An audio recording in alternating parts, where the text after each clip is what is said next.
think when we think about Margaret's contribution to psychiatry, it's been massive.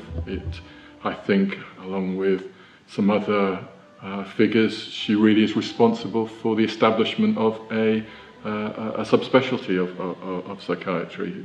Maternal or perinatal psychiatry really, as it exists in the UK and even throughout the world, has so much to do with the work that Margaret's done. I got to know Dr. Oates over the years through the roles she played in the college, but also as I was a young child forensic psychiatrist, I began to see younger women who were in trouble, and some of those women were pregnant. And then I discovered the writings and the works of Margaret Oates and all she was doing to support women's mental health. I think her main contribution has to be around the discovery around perinatal mental health and how important it is to put the obstetric pathway and the mental health pathway together.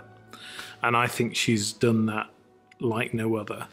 I've noticed a lot of other places have copied that model.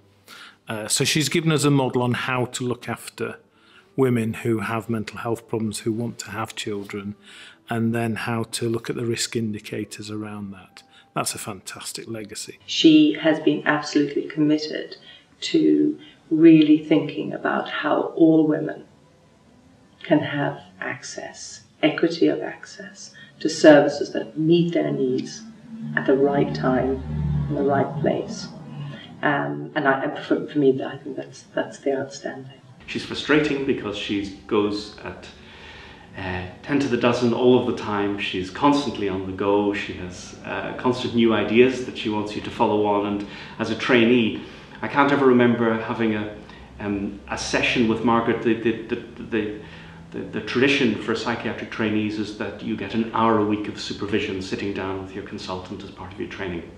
I can never remember sitting down for an hour as part of training with Margaret. Usually you'd be running after her from one room to the next with her shouting advice over her shoulder as she moved on to another job, but she was always available, always there to provide support and inspiration. I think what makes Margaret very good at her job is she's very tenacious, she's very challenging, but also she really listens to other people, takes on board other perspectives, and she really knows her stuff. She's a real expert. I don't think any of us will come close, and I don't think anybody will ever come close again to gaining the clinical experience that she has in this area, which means that when she speaks about these issues, she speaks with the authority of her research, the authority of her intellect, but also with the authority of the massive clinical experience that she has. One of the most important and lasting achievements that Margaret has managed to deliver is the work she's done in policy, in changing and shaping the policy for women's mental health,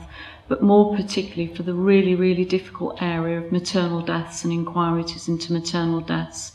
I think this is one of the hardest roles anybody can take on, and her involvement with those inquiries was absolutely pivotal to getting us to look at how we prevent maternal deaths in the future. She's also created a generation of psychiatrists who have followed on and expanded services around the UK and beyond the UK as well. Amazing around teaching, training, inspiring people to become psychiatrists of tomorrow.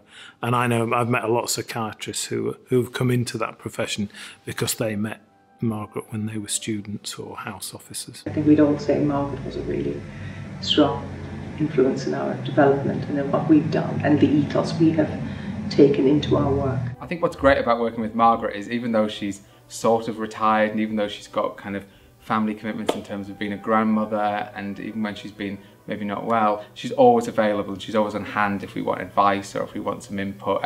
She's really, really approachable and she's just always available. It really shows her commitment. Margaret would be good at almost anything she would take on, actually.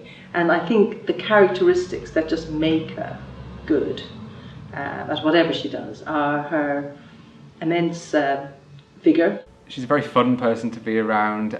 She's very inspiring, I think. She doesn't give up on something. She really, when she knows she's right, and often Margaret, thinks that she's right. The annoying thing for the rest of us is often when we disagree with it, it turns out in the end that she is right. Dedication to her clinical work and her ability to just keep going despite all adversity is quite amazing. Margaret retire? Well, what I would say is Margaret's not the retiring type in any sense of the word.